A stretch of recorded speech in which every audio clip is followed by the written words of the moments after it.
Vous pensez avoir tout vu? Préparez-vous à entendre l'une des histoires les plus avec qui vous envisagiez de passer le reste de votre vie vous trompait. Et pas avec n'importe qui, mais avec votre propre père. Voici mon histoire réelle de trahison, de douleur et, finalement, de dépassement. Dans les prochaines minutes, je vais partager chaque détail de ce voyage dévastateur et comment je reconstruis ma vie 8 mois plus tard. Attachez vos ceintures, car cette montagne russe émotionnelle ne fait que commencer.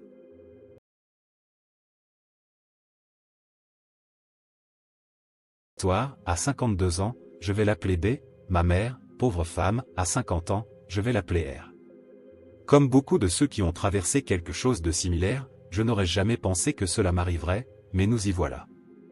Je n'ai jamais utilisé Reddit, mais j'ai vu des histoires ici sur YouTube, alors j'ai pensé essayer pour voir si vous avez des conseils à me donner.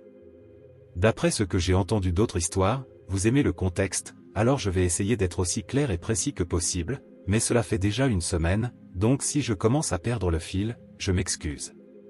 Elle et moi nous sommes rencontrés lors de sa première année à l'université, nous vivions dans le même dortoir, où nous avons fini par nous croiser. Plus tard, nous avons découvert que nous vivions à 2 villes de distance l'un de l'autre, donc chaque fois que nous rentrions à la maison, je l'emmenais avec moi. Cela ajoutait seulement 20 minutes au trajet, donc ce n'était pas grand-chose. Après plusieurs trajets et sorties à l'université, nous avons commencé à sortir ensemble. J'ai une famille très unie, tout comme elle, alors nous avons rapidement informé nos familles. J'avais déjà rencontré sa famille plusieurs fois en la déposant chez elle, mais c'était juste des présentations et des échanges de courtoisie. Les deux familles nous ont accueillis à bras ouverts et notre relation a grandi. J'avais 1 an d'avance sur elle à l'université, alors quand j'ai obtenu mon diplôme, je suis rentré chez moi, où l'on m'a offert un bon emploi avec un excellent salaire. Je lui rendais visite à l'université dès que je le pouvais et, chaque fois qu'elle revenait à la maison, nous nous assurions de passer du temps ensemble. Après qu'elle ait obtenu son diplôme, elle a emménagé chez moi, car nos 2 emplois étaient dans la ville proche de celle où nous avons grandi. Tout comme moi, on lui a offert un poste dans l'entreprise où elle travaille actuellement, avec un excellent salaire. Après avoir vécu ensemble pendant environ 3 ans, je l'ai demandé en mariage.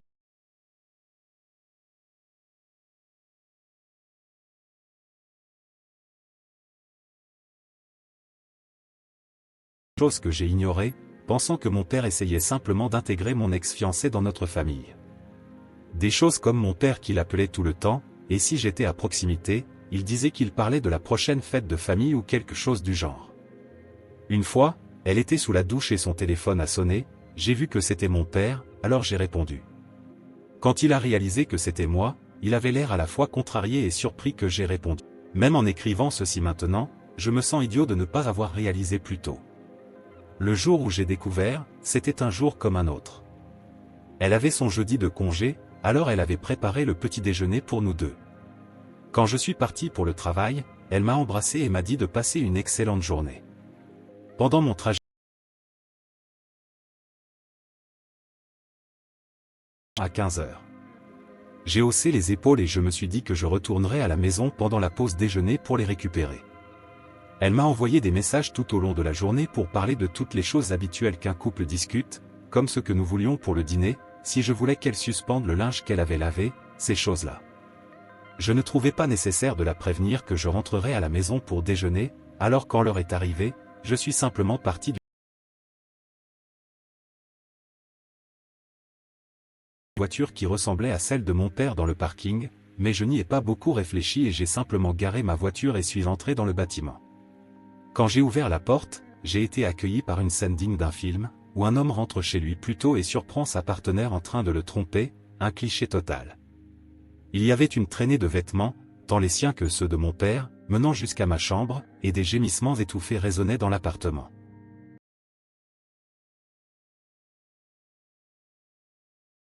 De tristesse et de dégoût, j'étais paralysé, comme une statue, je ne pouvais tout simplement pas bouger. Quand j'ai finalement repris mes esprits, sans savoir combien de temps s'était écoulé, j'ai pris mon téléphone pour enregistrer, j'ai ramassé tous les vêtements qui étaient au sol et je les ai jetés dans le couloir de l'immeuble. Ensuite, j'ai filmé le chemin jusqu'à ma chambre, la porte était ouverte. Je suis resté à la porte, filmant pendant environ 1 minute, puis j'ai allumé la lumière. Ils ont tous les deux sursauté avec la lumière soudaine et m'ont regardé, et à ma grande surprise, c'était mon père dans le lit avec elle. Après le choc initial, mon père a réalisé que je filmais et a commencé à paniquer, essayant de trouver quelque chose pour se couvrir et me disant d'arrêter de filmer. Il a trouvé une serviette, s'est enroulé dedans et a commencé à marcher vers moi. Je lui ai dit que s'il ne voulait pas se blesser, il devait arrêter de s'approcher de moi. Il n'en a pas tenu compte ou ne m'a pas entendu et a tenté de saisir mon téléphone. Je l'ai frappé en plein menton, sa tête a heurté la porte et il est tombé au sol. Elle a crié. J'ai pointé la caméra vers elle et j'ai dit, inquiète pour ton copain de lit, mais rien à dire à ton fiancé. Mon père s'est réveillé après une minute et je leur ai dit que je devais juste récupérer quelque chose pour le travail et que je repartirais bientôt, et que si l'un d'eux était encore là quand je reviendrais, j'enverrais la vidéo à tous ceux qu'il connaissait. J'ai terminé la vidéo, j'ai regardé mon père, qui était encore en train de se remettre, et je lui ai dit, pour moi, c'est fini entre nous, tu n'es plus mon père, mais il vaut mieux que tu rentres à la maison et que tu parles à maman parce que je vais lui parler très bientôt. Je suis resté assis dans ma voiture un moment jusqu'à ce qu'une des patronnes du travail m'appelle pour demander où j'étais. J'ai dit que j'étais en route. Quand je suis arrivé dans son bureau pour remettre les papiers, je devais avoir une mine affreuse parce qu'elle a commencé à me demander ce qui n'allait pas. J'ai dit que ce n'était rien et que j'allais bien. Je pouvais voir qu'elle m'examinait de haut en bas et elle a remarqué quelque chose de rouge sur mon col. Elle s'est levée, a couru vers moi et m'a dit que je saignais. J'ai baissé les yeux et j'ai dit que c'était à cause de mon père. Elle avait l'air confuse, alors j'ai sorti mon téléphone et lui ai montré la vidéo. Elle l'a regardée en entier, elle avait déjà rencontré elle quelques fois, mais jamais mon père. Elle est restée silencieuse un moment jusqu'à ce qu'elle comprenne finalement que ma fiancée me trompait, mais pas seulement qu'elle me trompait, c'était avec mon père. Elle m'a demandé s'il y avait quelque chose qu'elle pouvait faire, suggérant que je prenne un peu de temps, mais j'ai dit que je ne pouvais pas retourner là-bas maintenant. Que j'avais juste besoin d'une minute et que je serais prêt pour la réunion, et que j'avais une autre chemise dans mon bureau. La réunion s'est bien déroulée, j'ai souri à tout le monde comme si de rien n'était. Ma chef est venue me voir après la réunion et m'a demandé comment je pouvais faire cela, mais j'ai simplement dit que je ne savais pas et je suis allé dans mon bureau. Ensuite, je suis rentré chez moi et je suis resté seul pour la première fois depuis longtemps. Première mise à jour. Waouh, bonjour à tous. Je ne m'attendais pas à revenir sur Reddit et à recevoir autant de soutien. Je ne prévoyais vraiment pas de mettre à jour quoi que ce soit, je voulais juste exposer ce qui s'était passé et, avec un peu de chance, recevoir quelques conseils. Après avoir écrit tout ce qui s'était passé, j'ai fermé l'ordinateur et je suis un peu tombé en dépression, après avoir posté, ça m'a frappé comme un train. Pour ceux qui pensent que c'est faux, j'aimerais être aussi créatif, j'écrirai des livres au lieu de travailler de 9h à 17h. Je vais essayer de répondre davantage dans ce post. Je viens juste de me reconnecter, et honnêtement, c'était très tentant de répondre à tous les commentaires. Sachez simplement que j'ai lu la plupart d'entre eux, et j'apprécie vraiment les opinions de tous, qu'elles soient négatives ou positives. Donc, le lendemain de mon post, j'ai essayé de contacter ma mère, mais aucun de mes appels ne passait. Je voulais voir si elle accepterait de déjeuner avec moi pour que je puisse tout lui raconter. Après une douzaine de tentatives, j'ai décidé de prendre la voiture et d'aller chez ma mère. Elle devait savoir ce qui s'était passé le plus tôt possible, même si en parler à nouveau serait douloureux. Pendant le trajet, je pensais à ce que j'allais dire et comment j'allais le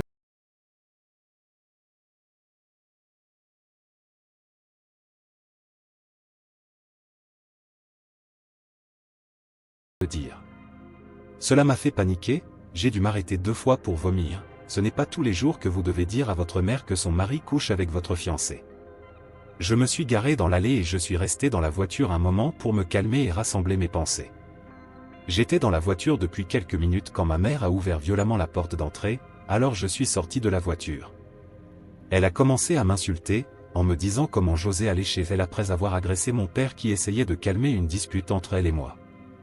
Elle m'a traité de tous les noms possibles et m'a appelé un abuseur, disant que je devais partir car elle n'était pas encore prête à me pardonner et que si elle était intelligente, elle espérait qu'elle ne pardonnerait jamais. Oui, apparemment mon père a emmené elle chez mes parents et a dit à ma mère que elle et moi nous étions disputés et que lorsque mon père a tenté d'intervenir, je l'ai attaqué. Elle a continué pendant un moment jusqu'à ce que je perde enfin patience et dise, « Sérieusement, maman ? Parce que ton mari te trompe avec ma fiancée, c'est pour cela que je l'ai attaqué. Et si tu ne peux pas croire ma parole, j'ai une vidéo. Je vais te l'envoyer, mais parce que ma propre mère peut me parler ainsi, ne t'attends pas à me revoir. Je ne veux pas entendre tes excuses quand tu réaliseras enfin que tu es une mère aussi mauvaise que mon père est un mari. » Son visage s'est figé, elle avait l'air comme moi quand je suis entré dans mon appartement et que je les ai trouvés. J'ai pris mon téléphone et je lui ai envoyé la vidéo, ma mère a pris son téléphone et l'a regardée. Elle a visionné la vidéo jusqu'au moment où j'ai allumé la lumière. Ensuite, elle a baissé son téléphone, m'a regardé, mais je me suis retourné et suis monté dans ma voiture. J'ai quitté l'allée, je l'ai regardée avant de partir et elle était en larmes. Mon cœur a souffert pour elle, mais beaucoup de choses ont été dites pendant cette dispute pour que je revienne et lui pardonne. Quand je suis rentré chez moi, j'ai commencé à nettoyer tout ce qui avait un rapport avec elle ou ma famille dans mon appartement. J'ai mis toutes les affaires de elle dans des cartons et les ai placées à côté de la porte d'entrée. Légalement, c'est son lieu de résidence, donc techniquement je ne peux pas jeter ses affaires. Son nom n'est pas sur le bail et en plus, elle est le genre de personne qui évite les conflits et si elle revient, sauf pour récupérer ses affaires, il y aura beaucoup de conflits. Tout ce qui avait un rapport avec mes parents, je l'ai mis dans des boîtes et rangé dans le débarras. Comme je l'ai dit dans mon premier post, nous étions une famille très soudée, mais je n'ai jamais eu de problème à couper les personnes toxiques de ma vie. J'ai envoyé un message aux parents de elle et leur ai dit que j'annulais les fiançailles et qu'elle m'avait trompé. Je les ai remerciés pour tout ce qu'ils avaient fait pour moi, notre relation était terminée, mais ils avaient été gentils et m'avaient soutenu, ce qui n'avait fait qu'ajouter plus de douleur à la situation. J'ai terminé en demandant s'ils pouvaient venir récupérer toutes ces affaires. Je n'ai toujours pas reçu de réponse de leur part, mais j'espère qu'ils viendront récupérer ces affaires, pour qu'elle n'ait pas de raison de revenir ici. Deuxième mise à jour. J'aimerais dire que je vais bien, mais ce serait un mensonge. Tout me frappe par vagues, je passe de l'engourdissement à une colère bouillonnante. Je n'ai pas eu un moment de bonheur depuis que j'ai découvert. À part quelques amis, je n'ai vraiment personne dans la vie réelle, surtout depuis que ma famille s'est révélée être une pourriture. Beaucoup de choses se sont passées depuis mon dernier post, cela fait environ un mois, donc cette mise à jour va couvrir tout ce qui s'est passé. Après mon dernier post, j'ai décidé de commencer à régler tout ce qui devait être fait, trouver un thérapeute, déménager et, bien sûr, acheter un nouveau lit. J'ai commencé par appeler le cabinet de mon médecin, disant que j'avais besoin de faire un test de MST et demandant à être orienté vers un thérapeute. J'ai eu ma première séance avec le thérapeute il y a 2 semaines et nous avons décidé de continuer une fois par semaine. J'ai également fait les tests la semaine dernière, mais cela prendra encore une semaine ou plus pour obtenir les résultats. Croisez les doigts pour moi. J'ai contacté un ami agent immobilier, et il m'a envoyé plusieurs options. J'ai opté pour une cabane rénovée à la périphérie de ma ville et j'ai terminé le déménagement il y a 2 jours. Quand j'ai fini de déménager, j'ai appelé les parents de elle. Lorsqu'ils ont répondu, j'ai dit que j'avais déménagé et qu'elle n'était toujours pas venue chercher ses affaires, et que le propriétaire commencerait à montrer l'appartement dans quelques jours, alors quelqu'un devrait venir chercher ses affaires avant que le propriétaire ne les jette. Cela a dû leur mettre le feu aux fesses, car le lendemain, mon ancien propriétaire m'a envoyé un message pour me remercier d'avoir vidé l'appartement. Personne ne sait où je vis maintenant, à l'exception de l'ami qui m'a aidé avec cet endroit, donc je sais que elle ou mes parents ne viendront pas ici. La seule mauvaise chose de cet endroit, c'est que j'ai échangé une marche de 10 minutes pour aller au travail contre un trajet de 45 minutes en voiture. Mon téléphone n'arrête pas de sonner avec des messages et des appels de elle, de mes parents et de quelques amis, mais je n'ai aucun intérêt à parler à qui que ce soit à part mon thérapeute. Au travail, je suis comme un fantôme, j'entre, je fais mon travail et je repars. Lors des rares occasions où je dois parler à quelqu'un, je mets mon faux sourire et fais semblant que tout va bien. Ma chef, dont j'ai parlé dans le post précédent, essaie de vérifier comment je vais, mais je ne lui dis rien non plus. Je lui dis simplement que j'apprécie son attention, mais que ça ira. La vérité, c'est que je ne sais pas si ça ira. Je comprends que le temps guérit tout, mais j'ai l'impression que cela ne s'applique que lorsque vous gérez un problème, pas quand vous perdez les 3 personnes les plus proches de votre vie en une seule fois. Une grande partie de moi est morte, et il n'y a aucune chance de la ressusciter. Les séances avec mon thérapeute se passent bien, je pense. Je n'ai jamais suivi de thérapie auparavant, donc je n'ai aucune référence de ce qu'est une bonne thérapie. Nous nous entendons bien, et elle semble vraiment sincère dans son désir d'aider. Lors de la première séance, nous avons fait connaissance et parlé de ce qui m'a amené à elle, rien de trop profond, juste moi racontant ce qui s'est passé avec mes propres mots. Lors de la deuxième séance, nous sommes allés un peu plus en profondeur. Elle m'a demandé de parler de la relation que j'avais avec mes parents. J'ai dit que jusqu'à présent, elle était formidable, que nous parlions beaucoup et que nous communiquions toujours bien quand quelque chose n'allait pas, et que j'avais grandi dans un foyer merveilleux, mais que maintenant tout cela n'avait plus aucune importance. Elle m'a demandé pourquoi j'avais coupé les ponts avec ma mère.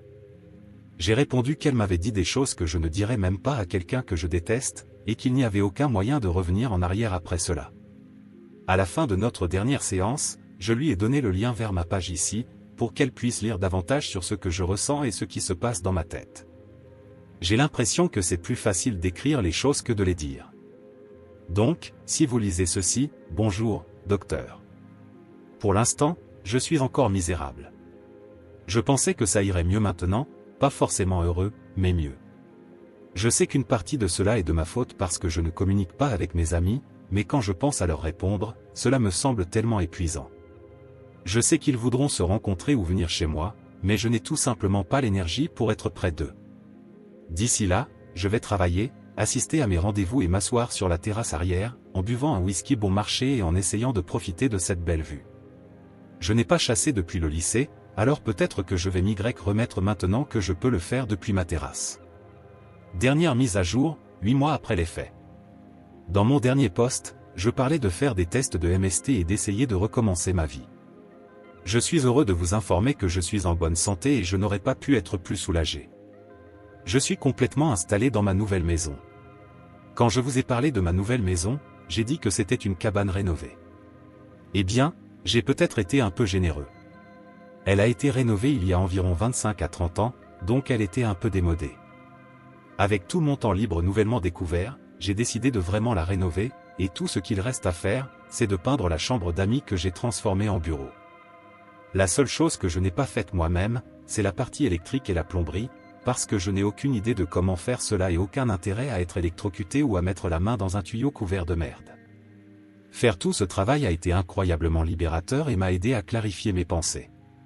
Je vois encore mon thérapeute une fois par semaine. Pour tous ceux qui ont suggéré cela, vous avez probablement sauvé ma vie, alors merci. Pouvoir me confier, exprimer mes frustrations et obtenir les conseils dont j'ai besoin a été mieux que tout ce que j'ai pu vivre dans ma vie, passée ou présente. Je travaille toujours dans la même entreprise, mais je suis devenu plus ouvert avec quelques collègues de travail avec qui je suis plus proche et avec ma chef, grâce aux conseils de mon thérapeute. Aussi, grâce à elle et à certains de vos conseils, j'ai repris contact avec mes amis et je me réintègre lentement dans le groupe. Maintenant, pour la mise à jour sur ce qui se passe avec ma famille et mon ex. J'ai décidé que j'étais prêt à parler à ma mère, alors il y a un peu plus d'un mois, j'ai débloqué son numéro sur mon téléphone et je l'ai contacté. Je l'ai appelée et presque instantanément elle a décroché. Je pouvais percevoir dans sa voix qu'elle était en panique. Après l'avoir rassurée que c'était bien moi, je lui ai dit que nous devrions nous rencontrer et discuter. Elle a accepté, et le lendemain nous nous sommes rencontrés dans un petit café près de chez elle. Elle est arrivée avant moi et, quand elle m'a vu, elle a commencé à pleurer doucement. Quand je me suis assis, elle s'est excusée à plusieurs reprises, disant qu'elle ne pouvait croire que leurs paroles parce qu'elle n'avait jamais imaginé qu'ils pourraient être ensemble. Je lui ai dit que, bien que j'apprécie ses excuses, les choses qu'elle m'a dites étaient méprisables et quelque chose qu'aucune mère ne devrait dire à son fils, et cela m'a montré exactement ce qu'elle pensait de moi. Elle a pleuré davantage et a promis que ce n'était pas vrai, que lorsque mon père lui a dit que j'avais attaqué mon père sans raison, elle était très en colère et, quand je suis apparu à la maison, elle a simplement laissé la colère prendre le dessus. Ne voulant pas me disputer avec elle, j'ai décidé de passer à autre chose et j'ai dit, en parlant de ce salaud, qu'as-tu décidé de faire avec lui? Elle m'a dit qu'ils étaient séparés, elle l'a expulsé, depuis le jour après que je lui ai envoyé la vidéo et qu'elle a immédiatement trouvé un avocat. Ensuite, nous avons parlé de mon ex. Elle m'a dit que, quand je suis parti, elle est retournée à la maison et a expulsé les deux, car elle était trop dégoûtée pour les regarder.